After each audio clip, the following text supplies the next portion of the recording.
الحمد لله رب العالمين والعاقبة للمتقين والصلاة والسلام على أشرف الأنبياء والمرسلين أما بعد فأعوذ بالله من الشيطان الرجيم بسم الله الرحمن الرحيم وما أمروا إلا ليعبدوا الله مخلصين له الدين حنفاء ويقيموا الصلاة ويؤتوا الزكاة وذلك دين القيمة۔ معزز ناظرین کرام، اعمال کی قبولیت کی 4 مین شروط ہیں۔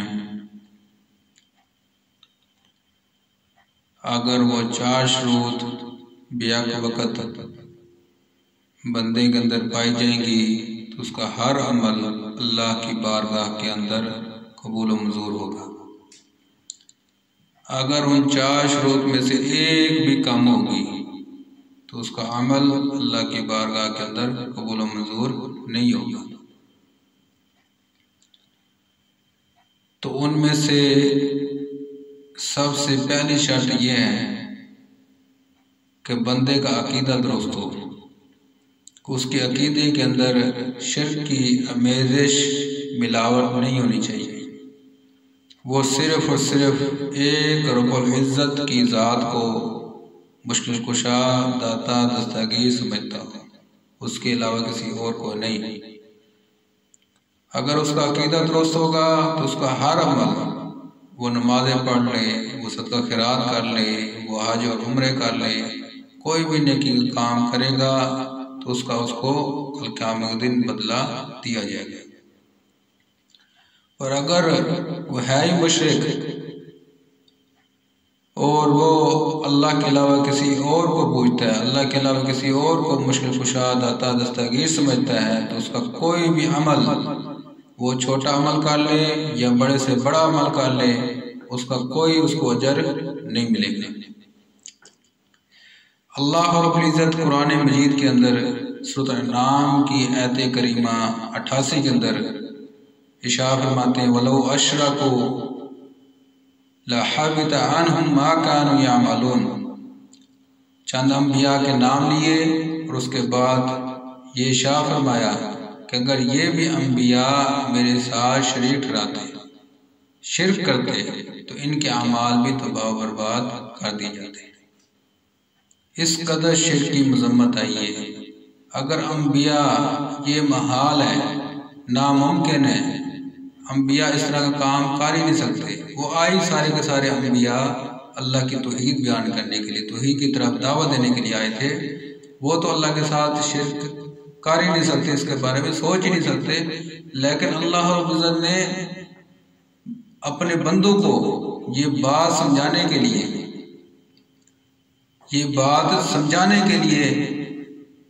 قرآن مجید کے اندر یہ آیت کریمہ لے کر آئے ہیں کہ اگر انبیاء شرک کریں تو ان کے اعمال تباہ و برباد ہو سکتے ہیں، تو تم شرک کرو گے، تمہارے اعمال کیسے بچ سکتے ہیں؟ اگر مشرک ہو، تم کوئی بھی عمل کر لو، اللہ کی بارگاہ کے اندر تمہارا کوئی بھی عمل قابل قبول نہیں ہے۔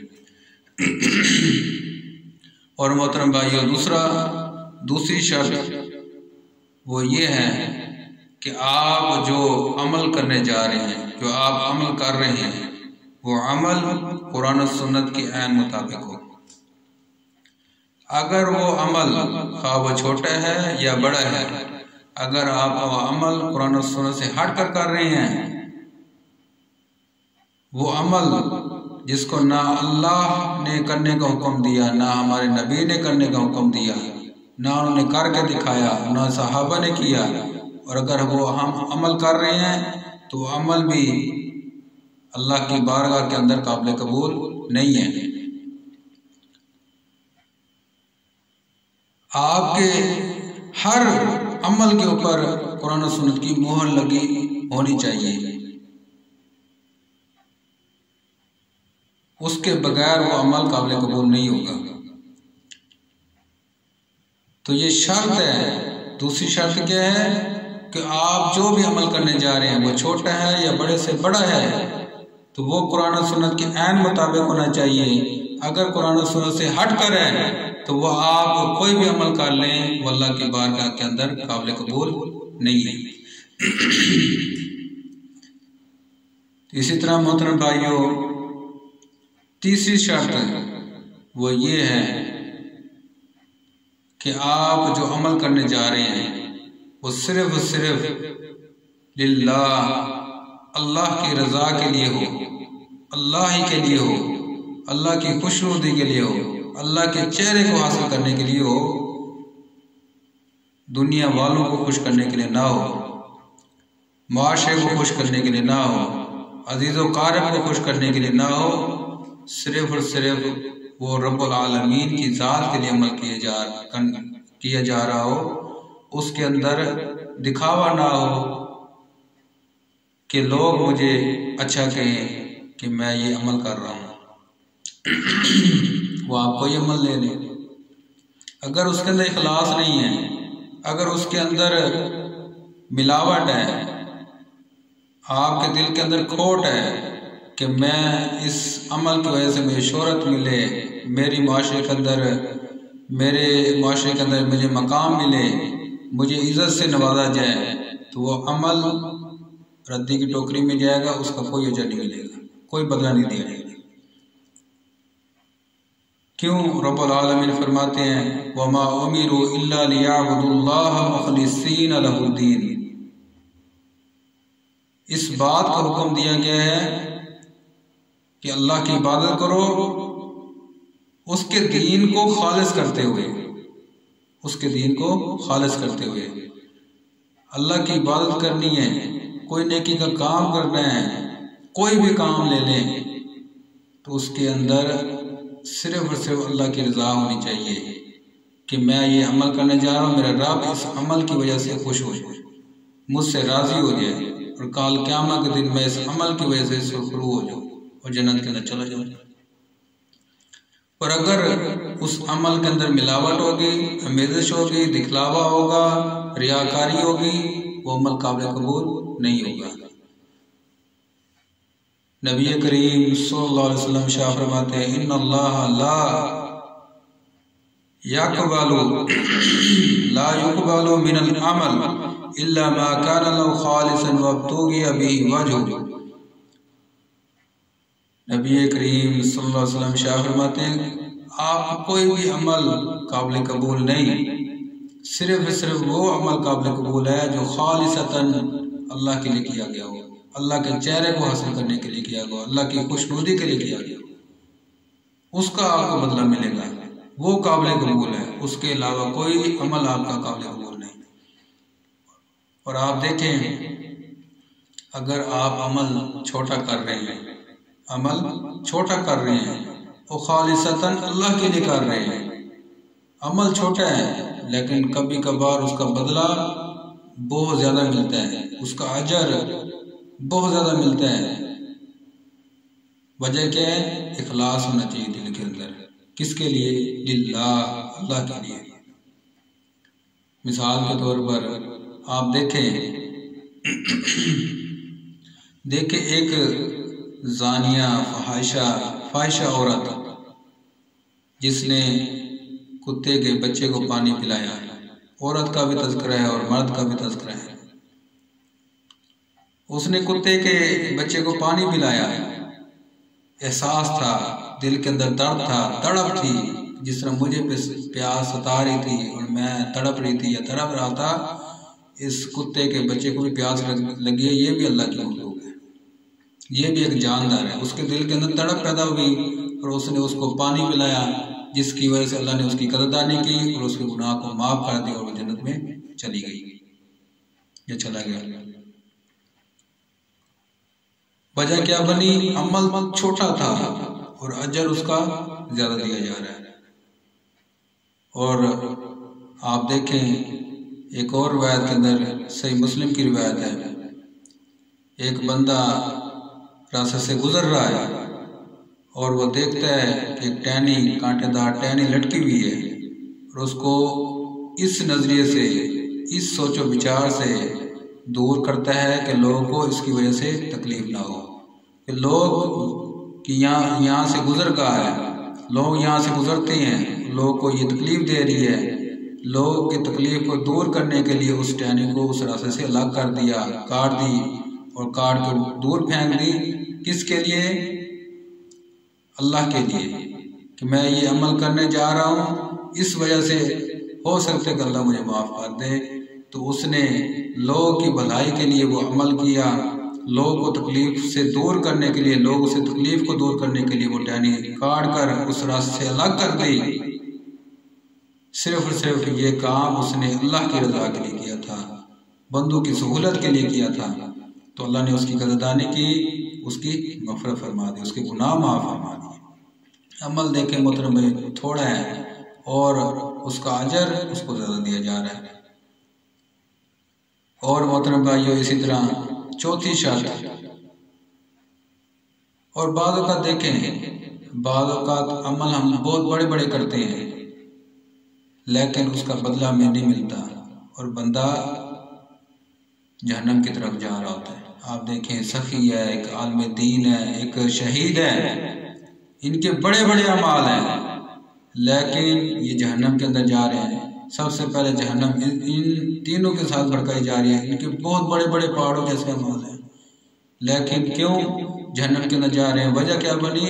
وجہ یہ بنی ان کے دل کے اندر کھوٹ تھی، دکھلاوا تھا، ریاکاری تھی، جس کی وجہ سے یہ جہنم کے اندر جا رہے ہیں۔ اور وہ زانیہ اور فاحشہ عورت جنت کے اندر جا رہی ہے، اور وہ ٹہنی کو دور کرنے والا شخص وہ بھی جنت کے اندر جا رہا ہے۔ اعمال ان کے چھوٹے چھوٹے ہیں، عمل ان کے چھوٹے چھوٹے ہیں اور ان کے اعمال بڑے بڑے ہیں، وہ جہنم کے اندر اور یہ جنت کے اندر۔ وجہ کیا ہے؟ اخلاص ہے۔ کیا وجہ ہے محترم بھائی؟ اخلاص۔ تیسری شرط کیا ہے؟ جو آپ عمل کرنے جا رہے ہیں وہ عمل کے اندر اخلاص ہونا چاہیے، وہ صرف اور صرف اللہ کی رضا کے لیے ہونا چاہیے، دکھلاوا ریاکاری نہیں ہونی چاہیے۔ اور چوتھی شرط محترم بھائیوں کیا ہے؟ کہ عمل کرنے والے کا رزق حلال کا ہونا چاہیے، اس کی کمائی حلال کی ہونی چاہیے۔ وہ جو رزق خود کھا رہے ہیں، اپنے بچوں کو کھلا رہے ہیں، وہ حلال کی کمائی کا ہونا چاہیے۔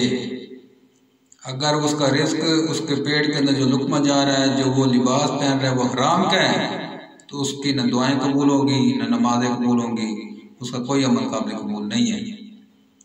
وہ حرام کی کمائی سے صدقہ خیرات کر رہا ہے، کوئی قابل قبول نہیں۔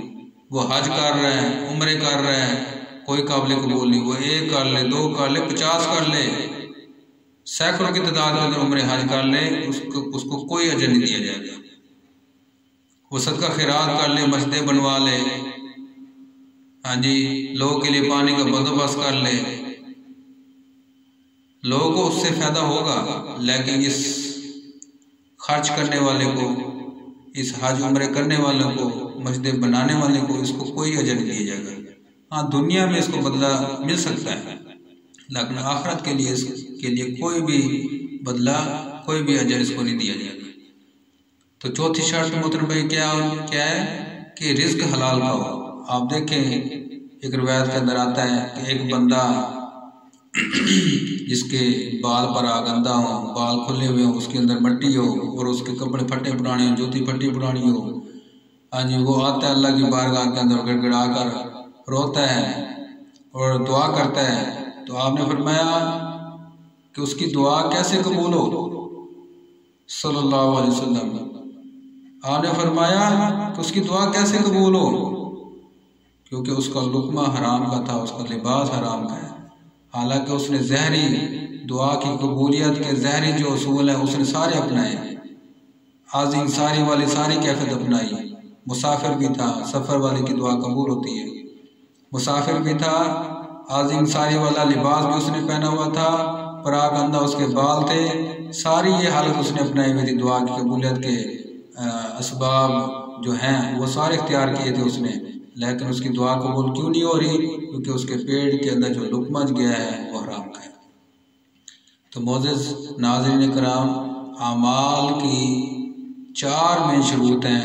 پہلے نمبر پر عقیدت درست ہو، دوسرے نمبر پر جو عمل آپ کرنے جا رہے ہیں وہ قرآن و سنت کے عین مطابق ہو، تیسرے نمبر پر جو عمل آپ کر رہے ہیں وہ صرف اللہ کی رضا کے لیے ہو، اور چوتھے نمبر پر جو عمل کرنے والا شخص ہے اس کے پیٹ کے اندر جو لقمہ جائے وہ حلال کی کمائی کا ہو، حرام کا نہ ہو، جو اس کے بدن کے اوپر جسم کے اوپر لباس ہو وہ حلال کا ہو، حرام کا نہ ہو، وہ جس کمائی کے ساتھ حج و عمرہ کرے، جس کمائی کے ساتھ وہ صدقہ خیرات کرے وہ حلال کا ہو، حرام کا نہ ہو۔ اگر یہ 4 شرائط شرطیں شروط یہ بیک وقت بندے کے اندر پائی جائیں گی تو اس کا ہر عمل اللہ کی بارگاہ کے اندر قبول و منظور ہوگا، وگرنہ نہیں ہوگا۔ اللہ رب العزت ہم سب کو قرآن و حدیث کے اوپر چلنے کی توفیق عطا فرمائے، اور جب تک زندہ رکھے تو اسلام پر، اور جب موت دے تو شہادت والی قبولیت والی موت عطا کرے۔